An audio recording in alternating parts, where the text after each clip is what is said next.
Hello everyone, welcome to this presentation, The Role Wettability in Well Propagation in Partially Saturated Granular Material. Let me first introduce the author and causes briefly. I'm Jimmy Xuekai Li, and currently a PhD student at Curtin University. My main PhD topic is understanding how wettability can change the acoustic signatures in pulsed media. My primary supervisor is Professor Reza Rezai, and my co-supervisor are Dr. Tobias Mueller and Dr. Mohammad Samadivali. Our co-author, Dr. Maria Madadi, is a physicist and currently works as a research fellow at the University of Melbourne. Here is the outline. I will give a brief introduction of the background, the acoustic of partially saturated rock, and the wettability concept. Next, I will present the experimental setup and the procedure combining the water flooding and ultrasonic measurement. After that, the result of the experiments will be presented and a brief interpretation is developed to explain the role of wettability in the wave phenomenon in the partially saturated granular material. Lastly, I will finish this presentation with a short summary. In the background, I introduce the result of experiments reported by Lebedev et al. In 2009. They used the medical CT to monitor the water saturation change. At the same time, they performed the ultrasonic measurement. We can see that the measured results agree with the predictions of Gassman-Hill theory very well in two different injection flow rates. In our experiments, we perform very similar procedures and this, where the ultrasonic measurement was done after each incremental liquid injection. Rather than using the CT monitoring, we use the transparent cylinder case to encapsulate the glass bead, which enable us to monitor the saturation from the line. Wettability is an everyday phenomenon. It is the tendency of one fluid to spray down or adhere to a solid surface in the presence of other immiscible fluids. For example, we use water repellent cleaner to polish the car with the result of glossy finish and clear windshield glass. The hydrophobic coating on the car helps improve the wet weather driving visibility by repelling the rainwater, sleet, and snow. Here we introduce the wettability in the granular pulse media context. Specifically, wettability refers to the interaction between the fluid and the solid physics, and it is the major factor controlling the location, flow, and distribution of the fluid in a reservoir. In the water-wetting rock, the water sticks on the green surface and penetrating into the small pore space and ground contact. These waters are often referred to as bound water. The wettability in the petrophysics is typically measured by the contact angle. So here, the water wetting means the contact angle is less than 90 degrees. So in the contrast, the contact angle of water droplet on the oil wetting rock is larger than 90 degrees. The majority of the water inside the pores is free to flow as free water, while the oil occupies the small pores and ground contacts. So in this slide, we introduce the material and procedure used in the experiment. We use the homogeneous spherical glass beads with average 200 micrometer grain size. The original glass beads are strongly water wetting with a small contact angle, about 7.6 degrees. After treated by the wettability alteration chemical, named Chilon C, the color of the glass beads changed from the shiny white to darker green, and the contact angle changed to be a larger one, 105.5 degrees. That is greatly larger than 90 degrees, indicating the wettability of the treated glass surface has been changed to gas wetting. The porosity change of the glass bead packing after wettability alteration is very little. We recorded the porosity change from 38% to 37% due to the superior capability of the chemical, which only generates an ultra-thin hydrophobic coating over the glass surface. The glass beads are packed into the cylindrical tube and sealed by two 1 MHz piston acoustic transducers. An axial about 150 kPa stress is applied on the two sides of the transducer plugs, which make the sample to be a good representative of the unconsolidated sediments. Here is the real experiment setup, where the ultrasonic measurement is performed to monitor the elastic change after each incremental water injection into the dry sample during the cold flooding experiment. The same experiment procedures is performed on both water wetting and gas wetting samples. Let's talk about the results now. The waveform of the P-wave in water wetting sample are recorded after each step of water saturation change. There is a clear transition from coherent signal in the low water saturation to an incoherent and scattering-like wave in high water saturation.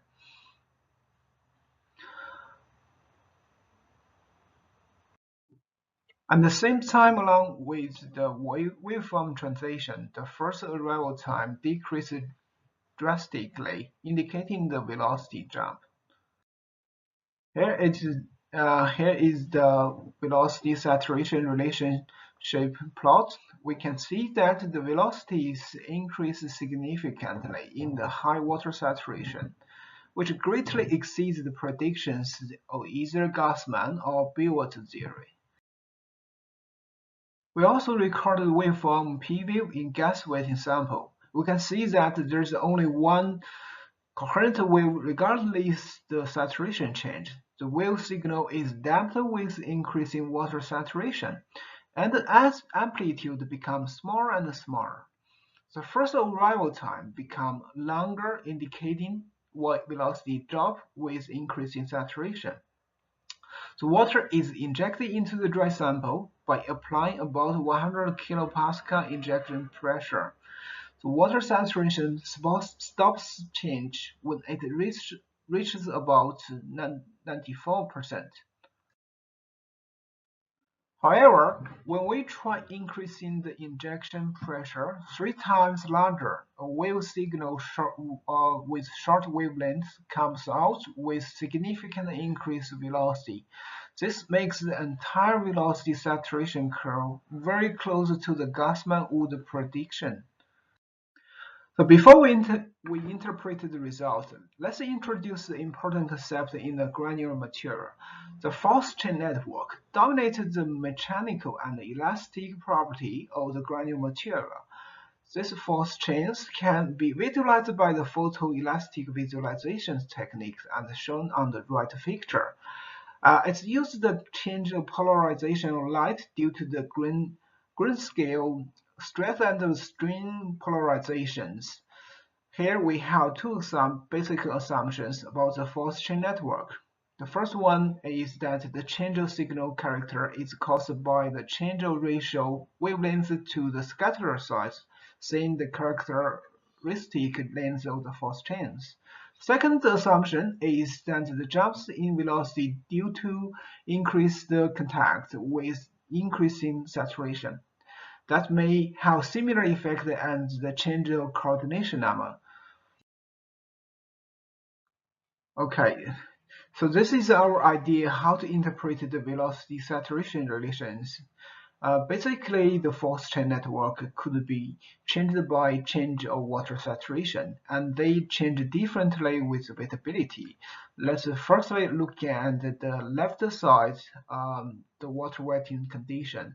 And low water saturation, the green contacts are not fully occupied by the water, so that many neighboring glass beads are not connected by the water bridge or pendulum rings. Therefore, the force chains and the moments are more or less similar to the situation in the dry sample condition. We can see that the velocity follow the Gassman-Wood predictions very well until the critical water saturation is reached, which is about 89% in the water wetting sample. Where when the water saturation goes high beyond the critical water saturation, the most glass beads are immersed in the water, and we can say its status become a glass bead suspension. The water-filled green contacts make the better transmission of the wave with higher velocity, which means the effective modulus of the solid frame made by the force chains has been increased, and the force chains grow to be a longer size. When the wavelength is comparable to the characteristic length of the force chains, then the wave might be scattered, resulting in an incoherent wave pattern. In contrast to the water wetting condition, the water hardly intrudes into the green contacts in the gas wetting glass bead, and this leaves large number of the gas pockets in the green contacts.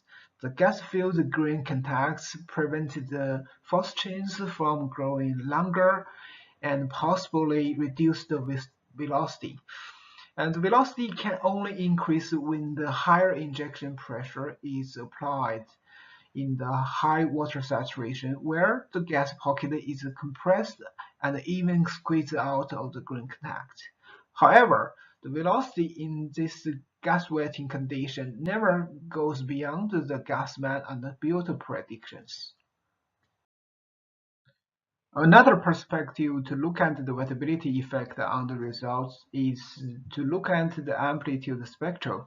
Again, the wet is on the left and the gas wet is on the right. We can see the spectrum in water wet sample includes a lot of high frequency incoherent scattering signals besides the coherent part.